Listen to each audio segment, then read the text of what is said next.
Good day everyone. Today we will be tackling about the problem. A stone is dropped down a well and 5 seconds later the sound of the splash is heard. If the velocity of the sound is 1120 feet per second, what is the depth of the well? Now given that total time it took is 5 seconds and the velocity of sound is 1120 feet per second. So starting. So number one, we need to take note that the total time is equal to the time it took for the stone to go down, the time it took for the stone to go down, or T stone, TST, and plus the time it took for the sound to go up to the person's hearing. So TSO. Now we have an equation. H is equivalent to V initial T, let's first call it T stone, plus 1/2 G T squared. Now because the stone is free falling, so the initial velocity is 0, so we can get this as 1/2 GT squared. Now GT or GTST squared, or for the time of the stone. Now because we want to put this time of the stone into this general equation, we need to do simple algebra. Now how to do that? We need to multiply both sides by 2h, cancel, it's equivalent to GTST squared. Moving on, to get rid of G, we need to divide both sides by G. So we have 2h G is equivalent to TST squared. Now to get rid of the squared, we just need to have a square root sign. So time of this stone is equivalent to square root of 2h over G. So we need to plug this into that equation. So the equation becomes TT is equivalent to square root of 2h over G. So plus TSO. Now noting that the velocity or the height of the well is also equivalent to velocity of sound times time of the sound it took for it to reach to the top of the well. So in order to get the time of the sound, just have to divide both sides by velocity of the sound. So TSO is equivalent to H over VSO. Now we need to plug this into this equation. Also that equation.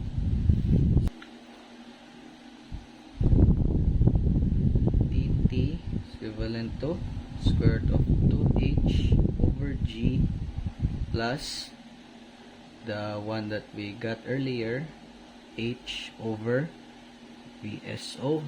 Now take note that the time total is 5 seconds. So 5 seconds is equivalent to 2h over g plus h VSO. So we have only one missing, because g is given, the gravitational constant, and also the velocity of the sound. Now, a technique to do this, to simplify this equation, is to transpose this to the other side.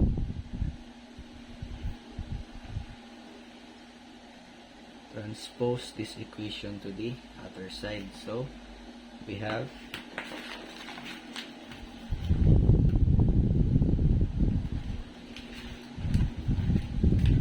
we have 5 seconds minus h VSO is equivalent to square root of 2h over g.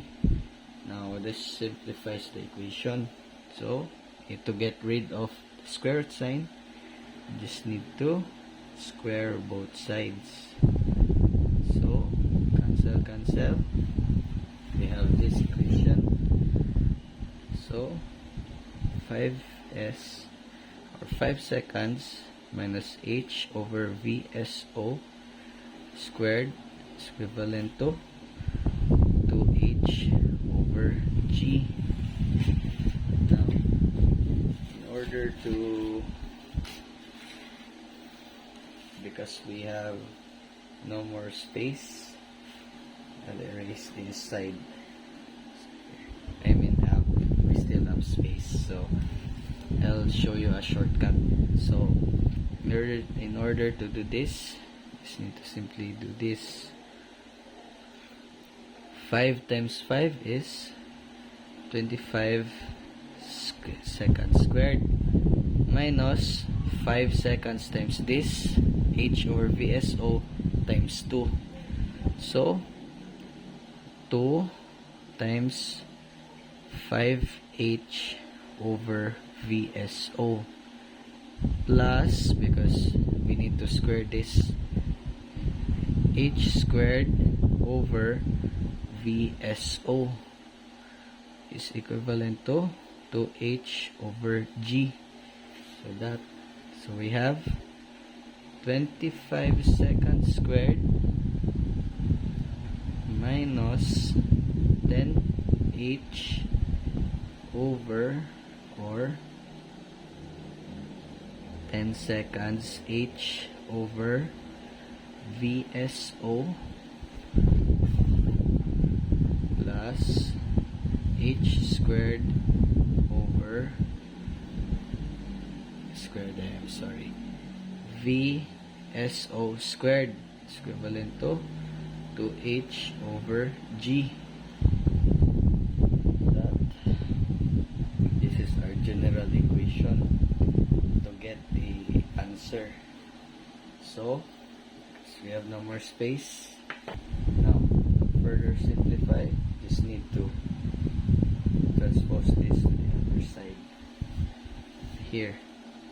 So 5 seconds squared minus 10 seconds h over VSO minus 2h over g plus h squared over VSO squared is equal to 0. Now, because we have like terms here, and we cannot simply combine them both, because they don't have the same variables, because this is in second, this is just a normal number. So just have to factor out. So negative h 10 seconds over VSO minus 2 over g plus h squared over SO squared is equivalent to 0. Now, first because this is given, this is constant, and this is given, we need to first put all the variables so that we can simplify further and do the quadratic equation. So here, 25 seconds squared minus h 10 seconds over 1120 feet per second minus 2 over 32.2 feet per second squared plus h squared over 1120 feet per second squared is all equal to 0. So to simplify this, because reciprocal, so second squared per feet and also second squared per feet, so they can now be combined together.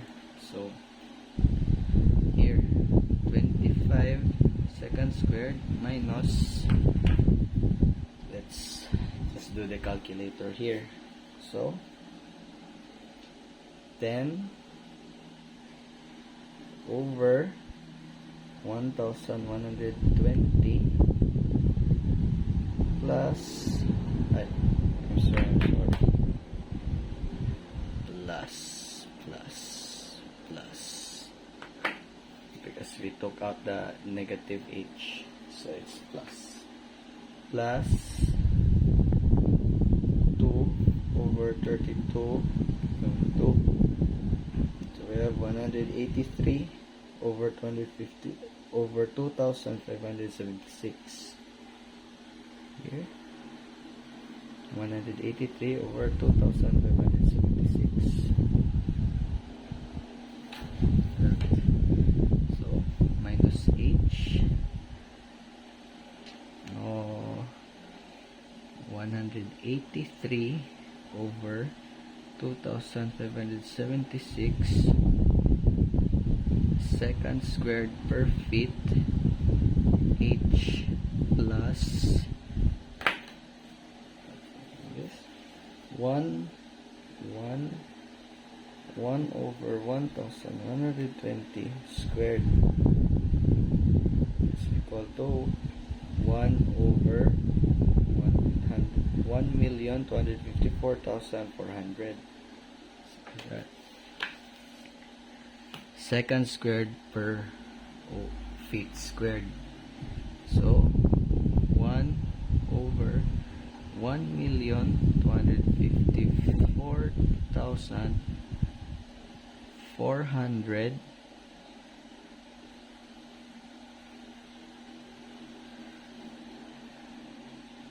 second squared per feet squared h squared is equivalent to 0.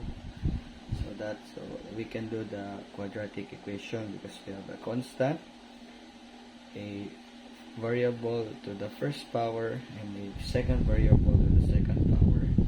The quadratic equation, you'll know that is h is equivalent to negative b plus minus square root of b squared minus 4ac over 2a. That over h is equivalent to, that b is this. So since negative times negative, we directly put it into a positive. 1576 plus minus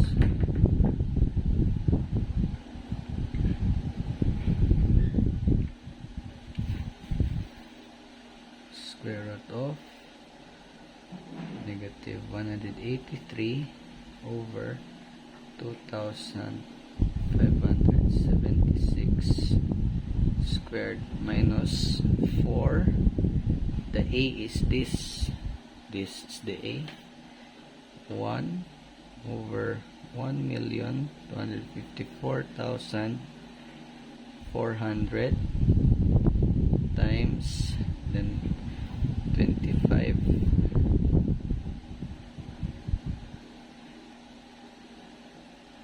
So 2, then the other a we need to put it here also. 1 over 1,254,400. So trial and error. Let's input this. So for this quadratic equation, we need to use our calculator.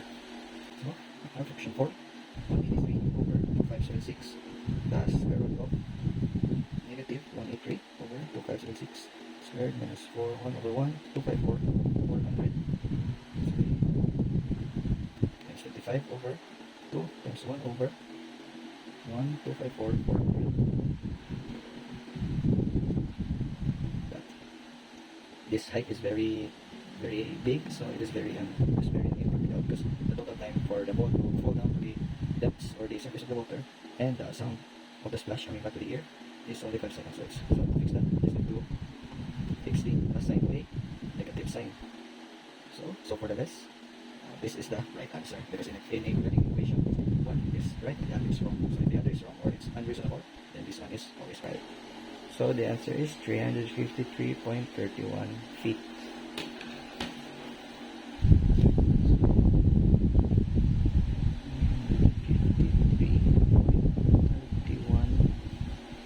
Feet.